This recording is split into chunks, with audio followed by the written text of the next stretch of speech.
What's up everyone, MeJP2 here, and in today's video, got a very fun anti-meta pick in Shadow Gastly.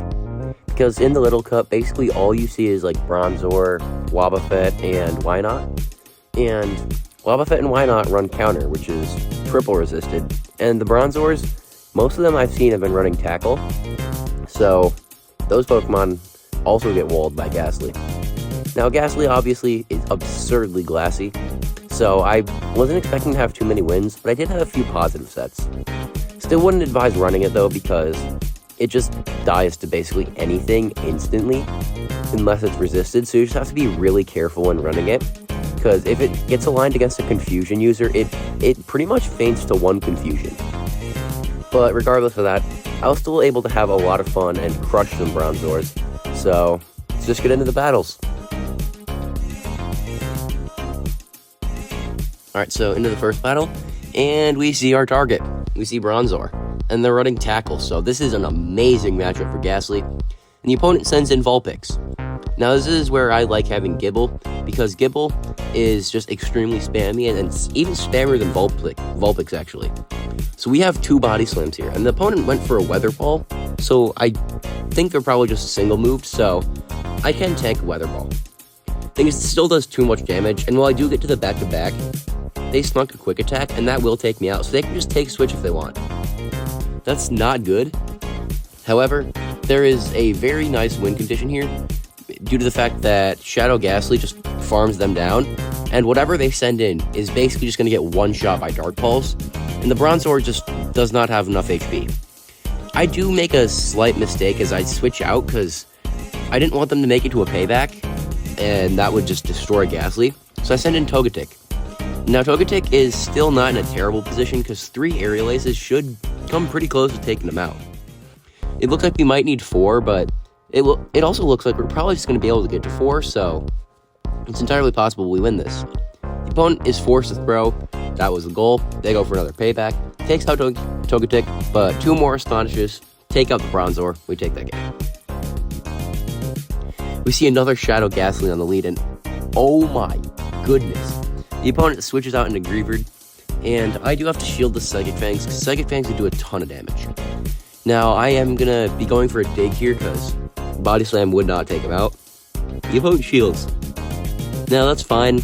I'll be able to make it to a Body Slam, and I wouldn't blame the opponent for shielding this as well, and they don't. Sorry, and they do shield it. And then I send in Togetic, and I do have to shield the Psychic Fangs, because it'll still do damage. Now, the Psychic Fangs gets the guaranteed debuff, and that's not good because I don't really want to send in Gastly, but at the same time, I don't want to be debuffed. Now, they send in Shadow Grottle, and they don't have a Shadow Grottle anymore. We switch into Gastly, get the simultaneous KO, but since we had a Togetic alive, we take the game. We see another Bronzor in the lead, and this opponent is also running tackle, so it's an amazing matchup, and they switch into Seal. Now, I really don't like Seal, because it's just good at forcing switch advantage, which is not what I want. It tanks the Aerial Ace, and now they can go for a move here. Icy Wind will grab my shield, and it does look like they can just grab switch if they want by shielding, but I also really can't use my second shield here, because I need a shield for Gastly, so I decided to just let this go. Gible can overfarm by 1 here, and go for the Body Slam, and Body Slam will get a knockout here unless they choose the shield. The opponent does just let it go. On the bright side, Gible still very good in the Bronzor, so it's not the end of the world. I commit my shield here because I want to land the dig, and so I will get to this dig, and this will do a lot of damage, even to Bronzor, so the opponent might even shield it. They do shield it, and they're not going to get a farm down, so I make it to another dig, and I'm probably just going to switch out into Gastly after this, and I do, and I get the snipe, and I leave with a Dark Pulse. They send in Paldean and Wooper, but they have no shields. Dark Pulse nearly one-shots them. We get a farm down, we take that game. We see Chinchou on the lead in the next battle, and I don't really want to be melted by Sparks, so I just switch out into Gible. Now, Gible, gonna go for a Body Slam, does some nice damage. The opponent's gonna go for a move here. Bubble Beam won't take us out, Thunderbolt definitely won't, so I can let it go. The opponent then sends an Execute, and I should be able to make it to 2 Body Slams here. So the first one actually grabs a shield, and now I'll be able to go for another body slam. Body slam won't do too much, and I still can't send in Gastly because Gastly will get wrecked by confusion. I believe like nearly one-shots it. So I have to send in Togetic. Then the opponent goes for Ancient Power. That will grab my shield. Now, I'm going to go for an Aerial Ace. It gets a knockout, and I'm going to go for an Aerial Ace into the Chinchou, because this will either knock him out or will get me their shield. I get the knockout with Astonish from Gastly, and they send in Vulpix. Now, Vulpix is actually just going to get the full farm down, and that's the thing about Gastly. It just gets farmed down so easily.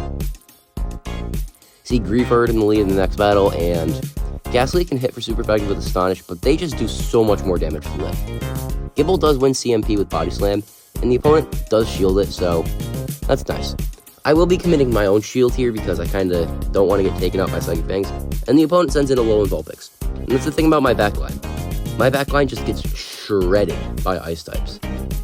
It is kind of an oversight that I made when I made this team, and well, Togetic will be able to grab a shield here. The opponent might even just farm down, but they actually do let that go. There's a slight chance. Gastly just needs to be able to Astonish through everything, and I still don't think that's going to be very possible. And the opponent sends in Chansey, and Chansey's running Pound, and that's still doing more damage than Gastly is, and that's kind of sad. Dark Pulse doesn't even do half, because Chansey's so bulky. I'll be able to make it to a second one, but the opponent still can let this go, and they just get a farm down, and we do lose that game. We see Cottonee on the lead in the next battle, and Cottonee, honestly, it does more damage with the resisted charms into Gastly than it does with neutral charms into Togetic, so I will switch out into Togetic. I'm going to go for an Aerial Ace. The opponent does shield it, and I'll be able to go for a second one. That's the thing I don't like about Cottonee is, on the lead with 2 shields, it basically just farms anything down, which is really annoying. I will send in Gible, try and go for a Body Slam. I didn't even realize Gible was going to take super effective from Charm for this. I just completely had a major oversight on that. Now, they're going to be able to grab a shield, but Gastly with that one Astonish should be able to make it to a Dark Pulse, which can do a lot of damage into most things. And they send in Bronzor, so there's hope. Now, the opponent is going to go for a move here. I do have to shield. They go for a Heavy Slam, and I'll be able to go for a Dark Pulse here.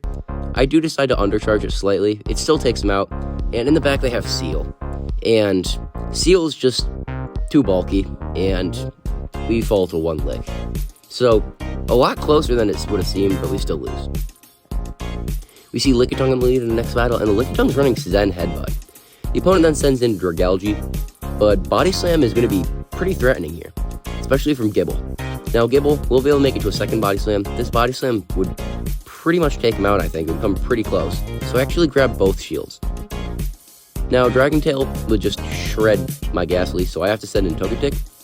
And Togetic will be able to shield one Aqua Tail, and I'll be able to go for an Aerial Ace here. Aerial Ace should get the knockout, and it does. They send in Skeledirge. I switch out into Gastly. I just needed to bait out the Lickitung, and that one Astonish did a lot to the Skeledirge. And now 2 Aerial Aces should take out the Lickitung, and Aerial Ace number 1 gets them pretty low, and they're going for a move here. And this does let me realize that I can just overfarm by a lot here because they're running Zen Headbutt. I don't know why they were running Zen Headbutt, but it's not going to be doing much. So I can farm up to 2 Aerial Aces, and I'll be able to go for Aerial Ace number 1. This Aerial Ace will get him pretty low, and 2 more Fairy Winds takes him out, and I'm able to take that game. We see another Bronzor in the lead in the next battle, and once again they're running Tackle. The opponent sends in Steel, and I'll be able to go for an Aerial Ace into the Steel, and this Aerial Ace will actually grab a shield.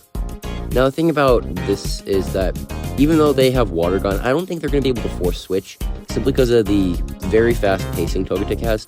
And I do make a mistake. I overfarm too much. That will cost me my second shield, so Gastly doesn't have a shield to hide behind anymore. But on the bright side, I will just be able to go for an Aerial Ace and knock out the Steel. And there's a pretty good chance I can get the shield back with the Aerial Ace, because this will still do a ton of damage. The Aerial Ace does quite a lot to the Skeledirge. And Gible is so spammy that we make it to a Body Slam before they even make it to a move. This Body Slam will grab the shield, and they're going to go for a Disarming Voice. Disarming Voice takes out like 5 or 6 Gibles, wouldn't be surprised. But Gastly is able to land an Astonish before the Incinerate registers, and that kind of seals the game, because this Dark Pulse will do so much damage to the Bronzor. We get 1 more Astonish, we get the farm down. We lead Gastly into Bronzong in the next battle. This is significantly worse because Bronzong runs Confusion. Now I send in Gibble, and Gibble can go for a Body Slam. Body Slam will still do a ton of damage, so they actually do shield it, and I'll be able to make it to another Body Slam. It looks like the opponent's probably just going to commit both shields and go to a farm down, but they actually don't need to commit the second one because the Body Slam doesn't take them out. Now I'm going to send in Gastly. Gastly will get a farm down before Confusion registers, or it can just shield. They then send in Bronzor, so they must be incredibly weak to Gastly in the back. I'm going for Dark Pulse. Dark Pulse gets a shield, and then they send in Charizard. I'm able to get one more Astonish and defer the Air Slash onto the bulkier Togetic, and Togetic makes it to an Aerial Ace. Aerial Ace will take out the Charizard. The opponent's going straight for a move. Now Heavy Slam will basically take out Togetic. 2 more tackles, gets the KO, but Gastly has a Dark Pulse. Dark Pulse will easily take out Bronzor from this range, and we're able to take that game.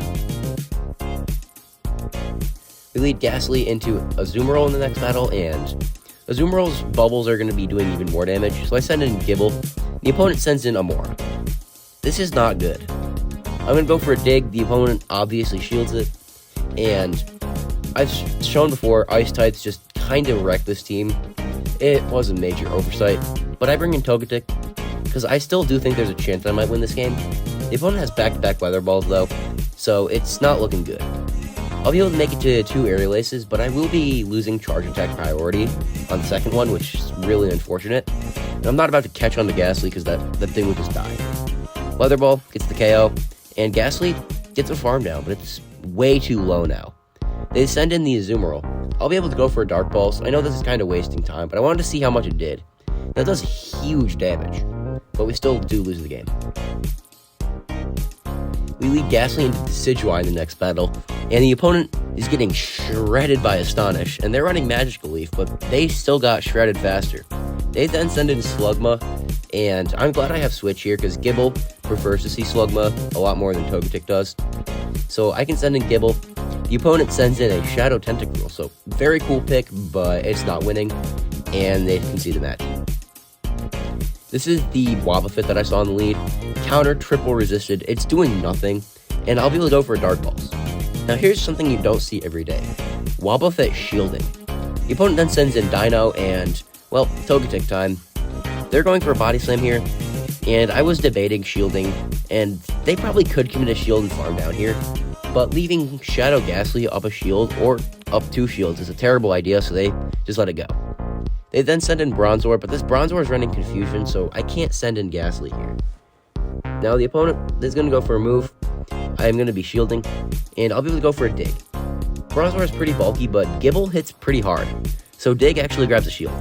They then send in Wobbuffet, and I'm going to be shielding here, and they are actually down to no shields, so I want to get a farm down, but they barely make it to a Mirror Coat, and I think that will cost me the game, as Gibble can get a farm down, but we're just too low.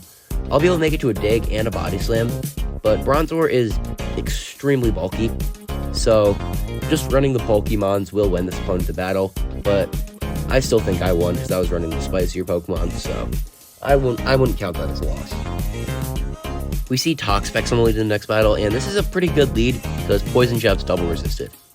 As you can see, the Toxapex is almost doing the same amount of damage, which is just absurd. But on the bright side, if they throw a move here, which they do on alignment, I'll be able to just commit a shield and fully farm them down, and basically guarantee a shield from whatever they bring in. They send in Tadbulb, and I'm just switching out into my Gibble because I'm thinking that I can definitely grab a shield for whatever they bring in, and then Gastly has a Dark Pulse loaded, so one-shot basically anything. I make it to a Body Slam and a Dig though, and this Fuecoco is not going to appreciate the Dig. The Tadbulb still will not be able to get a Water Gun farm down, so I'll be able to make it to a Body Slam. Body Slam will do quite a bit of damage to the Tadbulb. However, we still don't get a farm down. Now, they're going to be sending in the Gastly, and Gastly will get taken out by Discharge. We got a one-turn bring-in, so we weren't able to throw the move, but we still win the game. Terrible lead in the next battle because they were running Feint Attack, but they switch out into Kecleon. Now, Kecleon is going to get answered by Togetic, and Aerial Ace will do quite a lot of damage into Kecleon. Now, the opponent is going to go for a move. I did overfarm by 1 again. I was not counting energy very well today, but I'll be able to make it to back-to-back Aerial Aces, so if the opponent wants to switch, they can shield, but they're still not going to get it. Aerialist takes out the Kecleon, and I still have a Aerialist throw into whatever they bring in.